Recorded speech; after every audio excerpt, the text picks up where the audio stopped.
Ladies and gentlemen, President Uhuru Kenyatta had a legacy to leave, a legacy for a peaceful transition, and that legacy was only realized by silencing Raila Odinga in what I call crippling his political life once and for all.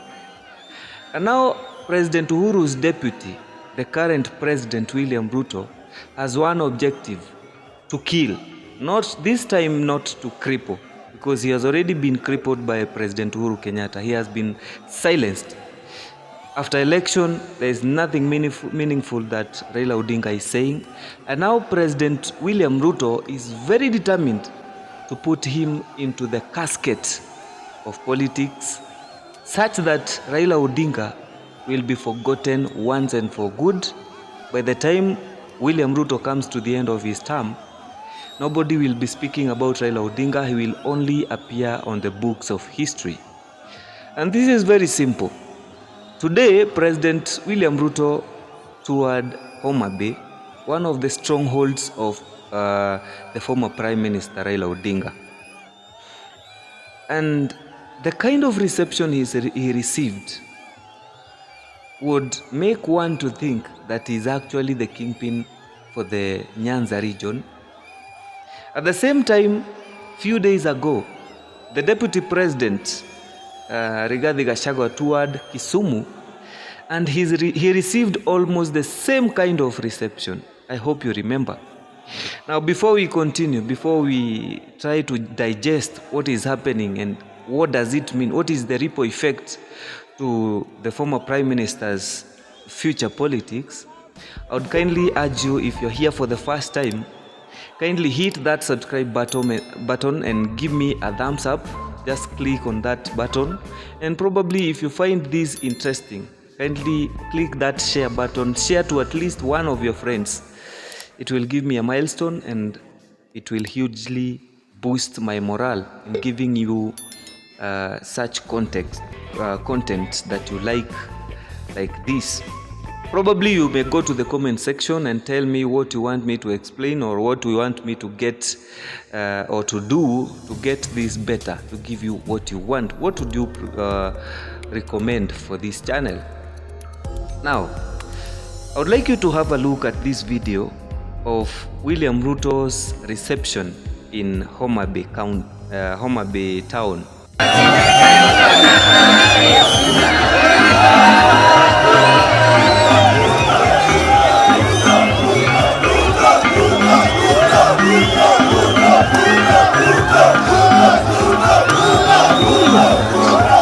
would compare that with the kind of rallies that both Raila and Ruto used to hold. And although people try to say and try to post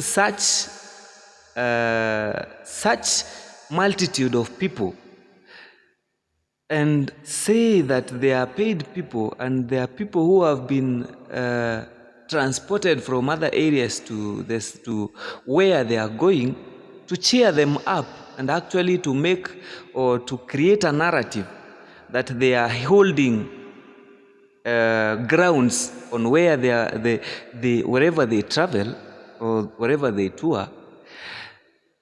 It should be a point of concern for Raila Odinga, because this is a stronghold for Raila Odinga. And having people who are cheering that Ruto, and Rigathi, and hustler, is such a thing that should cause worry and should worry. I repeat, it should worry Raila Odinga. Now, it means that William Ruto might be able to capture this stronghold and actually have someone in his camp or in his hand or in his pocket who will rally this region behind him as he is in the government.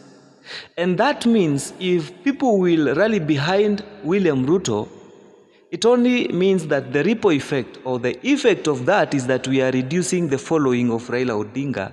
And actually, as we try to prepare the successor or the person who will come after Raila Odinga in Western region, that person might probably be behind William Ruto, and probably it is the same person who prepared the ground for Ruto in Homa, and it is the same person who prepared the ground for Rigathi Gachagua in Kisumu town, two of the strongest strongholds of Raila Odinga. However, Raila Odinga seems to be okay with this. We are okay. I accept the reality. I admit that Raila Odinga's age is not allowing him to engage in these such dramas, political dramas.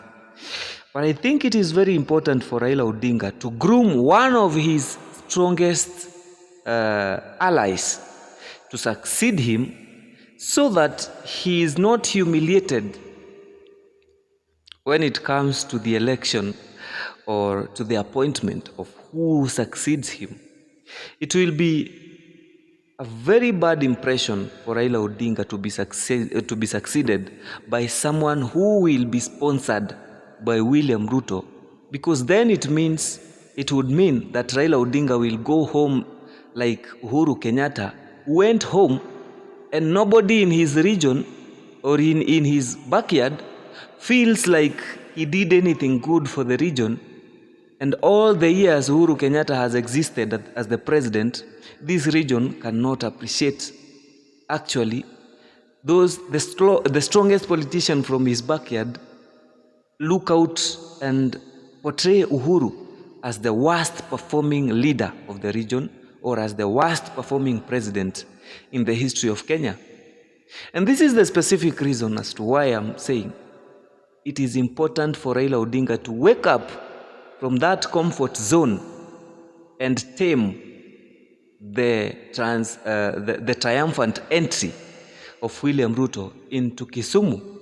At least he should devise a way to look at it and to control who takes over after him. Because one, age is not allowing him. Two, he has failed the test of people's trust. 5 times failure. How will it be if Raila Odinga continues saying that he is still the leader of the Western nation and the Nyanza region, when he has already failed the people of those regions, both in terms of actions and in terms of representation, and the people seem to be losing their trust or their hope on Raila Odinga? Perhaps I'm not proposing anyone to succeed Raila Odinga. I'm just saying that whoever succeed him, I don't want to know or to speculate who he should be, but I want to say he should be a person who is behind Raila Odinga and not a sycophant of the government. Because then it means the government will rule. In this case, William Ruto will rule for the first term. And in the second term, Raila Odinga will already be in the political casket, in the political grave, dead politically, probably living physically, but with no influence, finished and destroyed completely. And this is something William Ruto will be smiling about. This is something that William Ruto would appreciate if Raila Odinga by only be found not influential. He could be having a legacy to leave that I, William Ruto, finished Raila Odinga. Are you an ally of Raila Odinga? Then share this video so that he could probably find it, or a friend or a close ally of him can find this advice. Because if he ignores, the Western nation will regret. Raila Odinga himself will regret, and the government will have a very soft entry and a soft moves to act in whatever way they want to act, both in that region and in the country. At this particular point, Raila Odinga is either sleeping or overwhelmed by the reality that William Ruto is too smart. I want to repeat, and say it without blinking my eye. No politician in the country or in Africa is smarter than Raila Odinga. Raila Odinga is the smartest. But it is just a matter of time before we start saying that William Ruto is the professor of politics, is the chess master of politics, for the mere fact that he will have killed Raila Odinga politically.